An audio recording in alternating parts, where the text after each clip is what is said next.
اگر اپنا گھر اپنے سکون کا باعث نہ ہو تو توبہ کا وقت ہے۔ اگر انسان کو اپنا حال اور حالات درست کرنے کا شعور نہ ہو تو اسے دانشور کہلانے سے توبہ کرنی چاہیے۔ اگر انسان ایک ہی پتھر سے 2 دفعہ ٹھوکر کھائے تو اسے اپنی صحیح روی کی ضد سے توبہ کر لینی چاہیے۔ اگر انسان کو اپنے خطا کار یا گناہ گار ہونے کا احساس ہو جائے تو اسے جان لینا چاہیے کہ توبہ کا وقت آ گیا ہے۔ اگر انسان اپنی جوانی اور روپ سے پریشان ہو تو اسے بناؤ سنگار سے توبہ کر لینی چاہیے۔ اگر مستقبل کا خیال، ماضی کی یاد سے پریشانی ہو تو توبہ کر لینا ہی مناسب ہے۔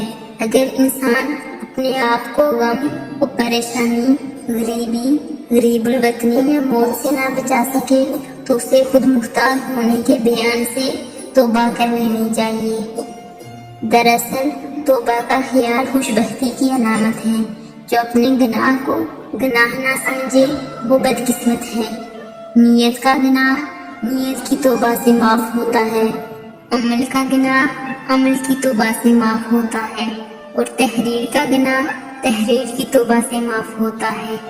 توبہ منظور ہو جائے تو وہ گناہ دوبارہ سرزد نہیں ہوتا۔ جب گناہ معاف ہو جائے تو گناہ کی یاد بھی باقی نہیں رہتی۔ اگر اللہ احسان کر دے تو انسان کو اندھیروں سے نکال کر روشنی میں داخل کر دیا جاتا ہے۔